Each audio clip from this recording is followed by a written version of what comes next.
السلام علیکم دوستو تھمبنیل پہ جس موضوع کا میں نے انتخاب کیا کافی ہسٹری کے حوالے سے جو خصوصاً جس طرح کہتے ہیں دلی کئی بار اجڑی تو تاریخ سے دلچسپی رکھنے والے کے لیے یہ آج کا موضوع خاصا اہمیت کا حامل ہے۔ دہلی متعدد بار اجڑی، جب 1340 میں اجڑی تو اسے آباد ہونے میں 100 سال لگ گئے۔ چشم فلک نے وہ دل خراش منظر دیکھا جب تیمور کے سپاہیوں نے دلی میں سروں کا مینار بنا دیا۔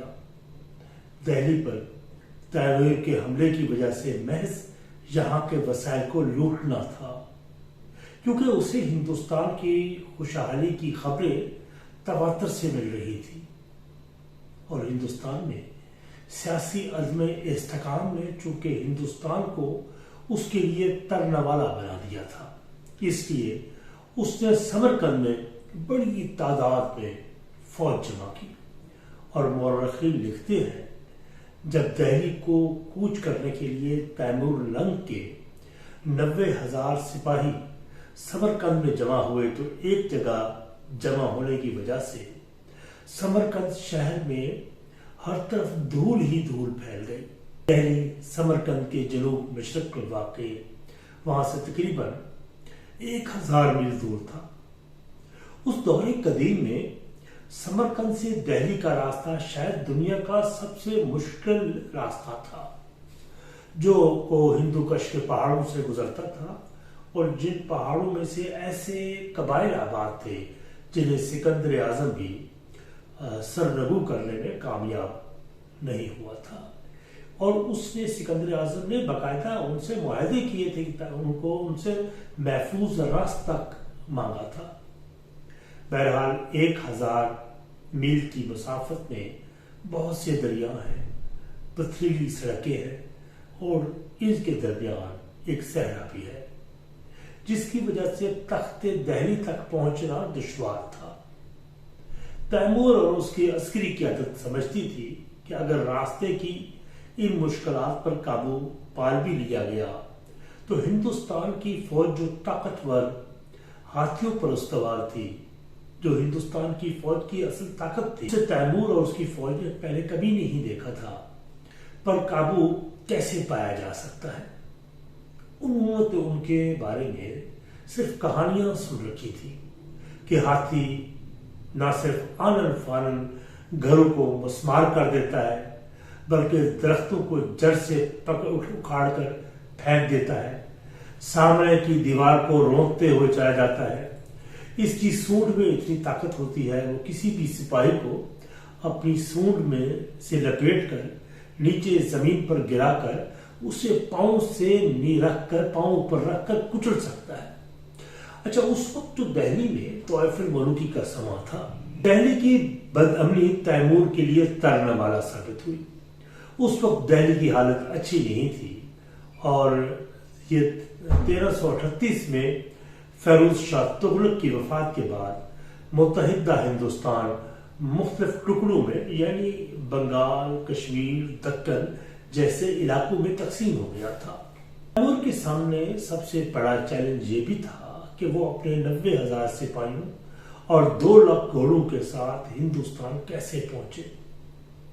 جسٹن میلوزی کی نے اپنی کتاب ہے تیمور لین sword of the Islam conqueror of the world, اس کی بڑی شعرۂ آفاق کتاب ہے، تو اس میں وہ لکھتا ہے کہ تیمور اپنی فوج کے ساتھ ان علاقوں میں سے گزرا جہاں کے موسم خاصے مختلف تھے۔ تیمور کے سپاہیوں کی پوری رسد تقریباً 2 لاکھ گھوڑوں کی پیٹھ پر لدی ہوئی تھی۔ اس مہم کے 600 سال بعد بھی اس علاقے سے گزرنے والے آج بھی موٹر کار پر آپ بے شک سفر کریں، لیکن ان کو بھی برفانی تودوں کے اور خراب موسم کی شکایت کیے بغیر وہ نہیں رہتے، بڑی مشکل سے ایکسس ہے۔ تیمور کی فوج جو اگرچہ تجربہ کار تھی، جنہوں نے اس سے پہلے کئی بار بڑی لڑائیاں لڑی تھی، لیکن ان حالات میں آگے بڑھنے کا ان کے پاس کوئی تجربہ نہ تھا، اور راستے بھی اتنے خطرناک تھے کہ بہت سے گھوڑے تنگ گھاٹیوں سے نیچے آ کر مرتے رہے۔ ان تنگ گھاٹیوں میں کئی مقام ایسے بھی آئے کہ تیمور، جو کہ تجربہ کار کمانڈر تھا، گھوڑوں کی پشت سے اتر کر ایک عام سپاہی کی طرح اسے چلنا پڑا۔ ان کی پیروی کرتے ہوئے اس کے تمام سپاہی بھی اس کے پیچھے پیچھے چلتے رہے۔ اگست تک تیمور کی فوج کابل پہنچ گئی۔ اکتوبر میں تیمور دریائے ستلج پر رکا، جہاں گکھڑوں نے اس کا راستہ روک لیا، اور ایک تاریخی حوالے سے معلوم ہوتا ہے کہ گکھڑوں کی قیادت سارنگ خان کر رہا تھا، لیکن تیمور ان پر فتح حاصل کرنے میں کامیاب ہو گیا۔ دہلی پہنچنے سے پہلے پہلے راستے جہاں اسے لوگ ملے، جہاں بھی اس کو لوگ ملے، کیونکہ راستے میں مختلف قبائل تھے، آبادیاں تھیں، ان سب آبادیوں کو تلاش کیا، بہت سے لوگوں کو اپنی قید میں کر لیا۔ یوں تیمور نے تقریباً 1 لاکھ لوگوں کو قید کر لیا۔